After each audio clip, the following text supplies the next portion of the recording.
और अखिलेश यादव उससे बड़े अपराधी हैं, इसलिए कि वो उसका डीएनए टेस्ट की मांग कर रहे हैं। उस बच्ची के साथ खड़े ना होकर के वो उस अपराधी के साथ खड़े हैं जिसने उस बच्ची का रेप किया है। उस मोइन खान की जो दवाई है वो ठीक से की है, उसके ऊपर जितनी भी धाराएं लगनी चाहिए और 15 से 20 दिन में उसको फांसी की सजा होनी चाहिए। अभी सर्वाधिक अपराध मुसलमान और यादव कर रहा है तो जेल कौन जाएगा? जेल तो वही लोग जाएंगे जो अपराध करेंगे।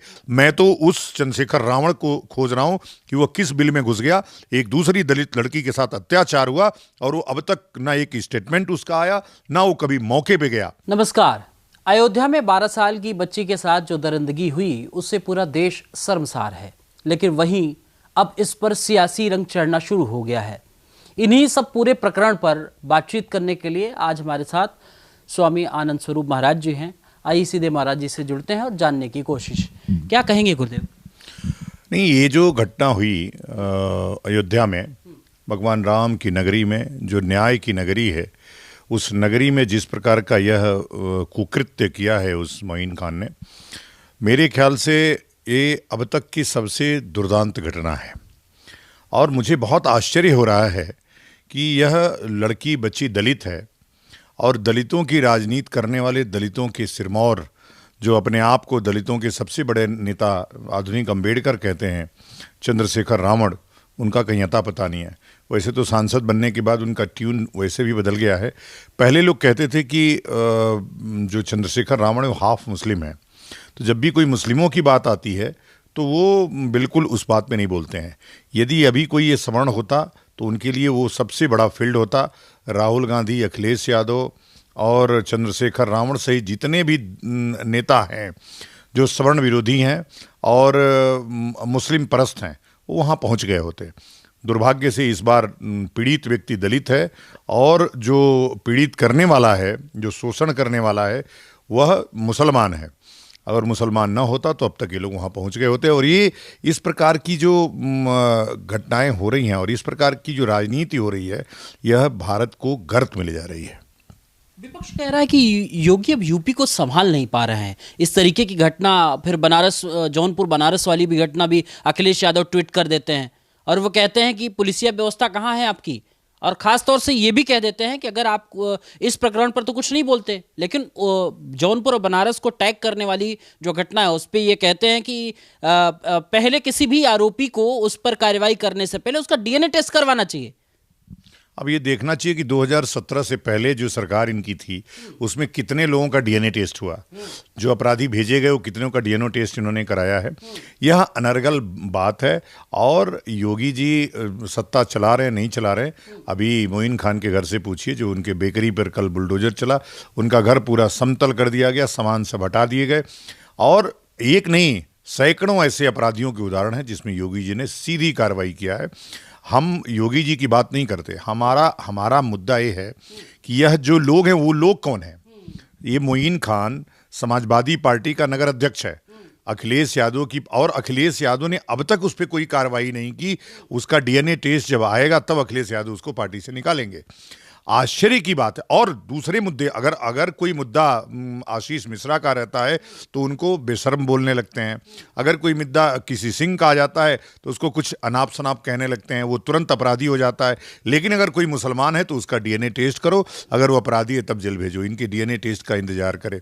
पूरी अयोध्या चिल्ला चिल्ला करके उसकी दीवारें बोल रही हैं कि मोइन खान उसमें अपराधी है और अखिलेश यादव उससे बड़े अपराधी हैं, इसलिए कि वो उसका डीएनए टेस्ट की मांग कर रहे हैं। उस बच्ची के साथ खड़े ना होकर के वो उस अपराधी के साथ खड़े हैं जिसने उस बच्ची का रेप किया है। ये पूरी तरह से मुस्लिम परस्त लोग हैं। उनको पता है कि अगर हम जाकर के न्याय की बात करेंगे तो मुसलमान हो सकता है हमसे नाराज हो जाए, तो वो लड़ाई 27 की अभी से लड़ रहे हैं। वो मुसलमानों को खुश करने में लगे हैं। और मैं वही कह रहा हूं, अखिलेश यादव या चंद्रशेखर रावण, ये दोनों न पिछड़े हैं न दलित हैं। ये दोनों पिछड़े और दलित नहीं है। 7 गाड़ियों के काफिले में चलने वाला चंद्रशेखर रावण कैसे दलित हो गया? अच्छा, एक चीज़ ये भी है कि जब किसी बच्ची के साथ में नौकरी देने के नाम पर बुलाया जाता है, उसके साथ रेप किया जाता है, उसके साथ रेप के साथ साथ जब वो एक तरीके से गर्भवती हो जाती है तब ये बात खुलती है और वो 2 महीने लग जाता है कि उसको न्याय मिलने, उसका एफआईआर दर्ज करने के बाद। लेकिन ये भी तो संविधान में है कि अगर उसका एफआईआर लिख गया, उसका वीडियो अगर बयान दर्ज कर लिया गया तो कार्रवाई तो तुरंत होनी चाहिए दोषी पे। तो दोषी पे जब कार्रवाई होती तो विपक्ष क्यों टेढ़ा हो जाता है? विपक्ष नहीं, विपक्ष से मतलब नहीं है, विपक्ष से मतलब केवल मुसलमानों से। और आप देखिए, ये मुसलमान लोग लगातार जिस प्रकार के आतंक का माहौल बनाए हुए हैं।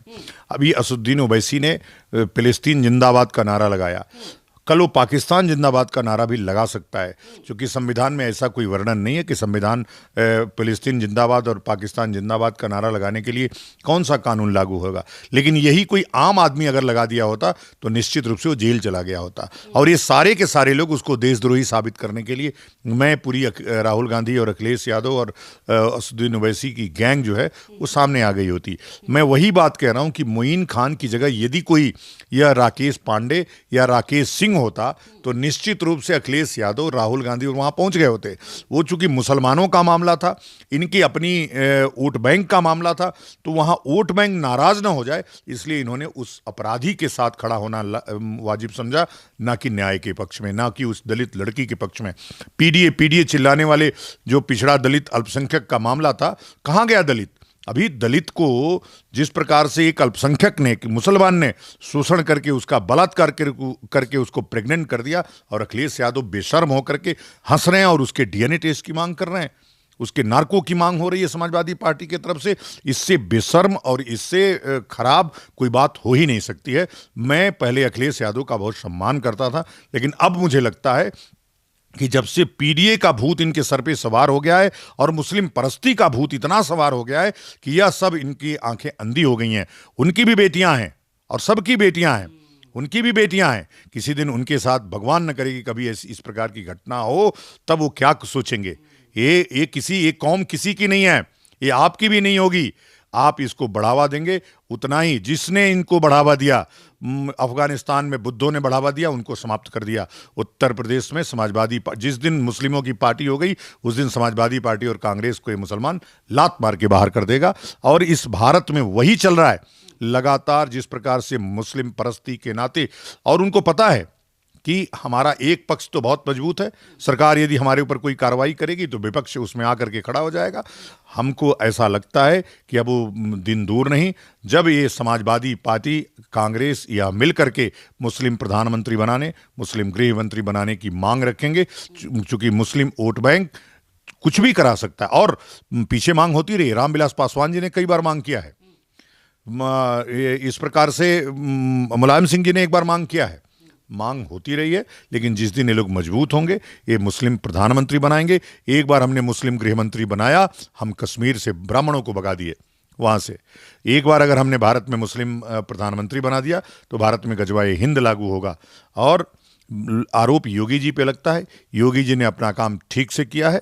उस मोइन खान की जो दवाई है वो ठीक से की है, उसके ऊपर जितनी भी धाराएं लगनी चाहिए और 15 से 20 दिन में उसको फांसी की सजा होनी चाहिए। फांसी की सजा होना चाहिए। खुद अखिलेश यादव वहां से जब अयोध्या से जीतते हैं तो पूरा विपक्ष जो है अवधेश पासी को हाथ में ले लेता है और उनकी इज्जत इतनी बढ़ जाती है कि सदन में, विधानसभा में भी बगल में अखिलेश यादव के बैठते थे, लोकसभा में भी अखिलेश यादव के बगल में बैठ रहे हैं।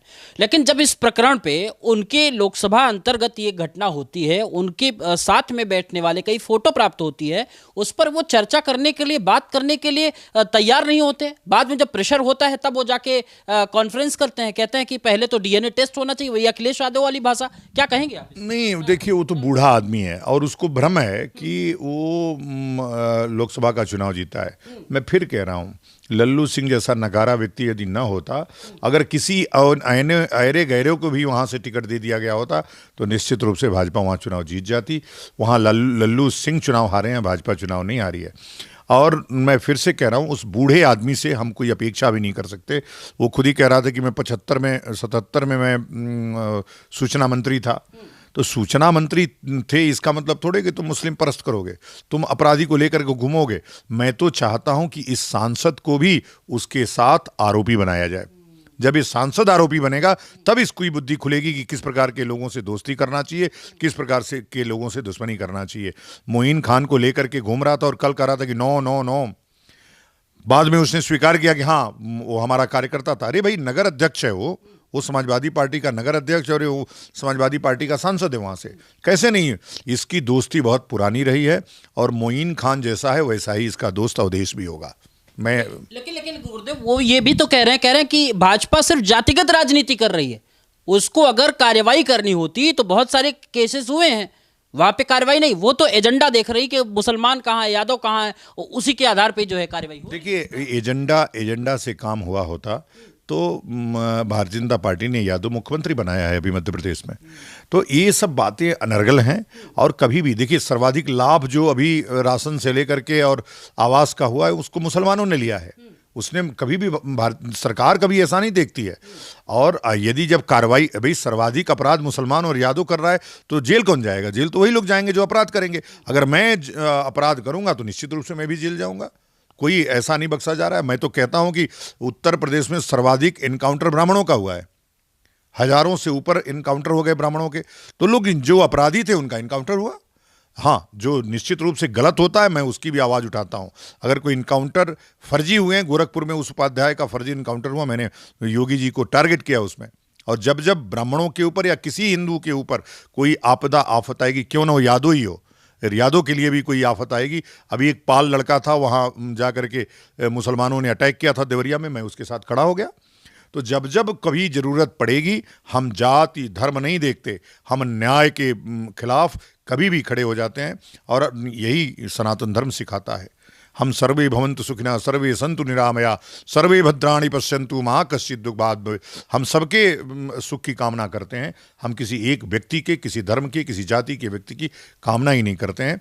यह विपक्ष जो अभी कुत्सित राजनीति कर रहा है, दुनिया में पता नहीं किस प्रकार से ये लोग घूमते हैं।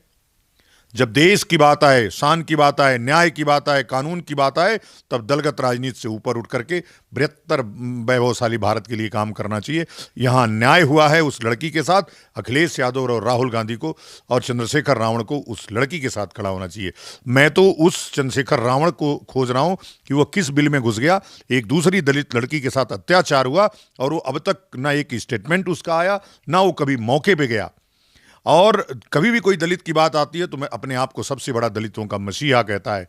दलितों, तुम सावधान हो जाओ, ये धोखेबाज है, गद्दार है तुम्हारी कौम का। ये वास्तव में मुस्लिम परस्त है, ये कभी दलित परस्त हो ही नहीं सकता है। हाथरस पे घटना हुई गुरुदेव, लड़की हूँ लड़ सकती हूँ, प्रियंका गांधी वाड्रा भी पहुंच जाती हैं, और मोहब्बत की दुकान सजाने वाले राहुल गांधी पहुंच जाते हैं, दलितों के मसीहा चंद्रशेखर रावण पहुंच जाते हैं, अखिलेश यादव पूरा एक्टिव हो जाते हैं। लेकिन इस प्रकरण पे क्या एजेंडा सेट नहीं हो पा रहा है क्या? नहीं, वो उनका वाला आदमी है ना, राहुल गांधी के बिरादरी वाला आदमी है मोइन खान। अखिलेश यादव की बिरादरी वाला आदमी है मोइन खान। तो वो कैसे जाएंगे? अगर वो जाएंगे तो मुसलमान नाराज हो जाएगा।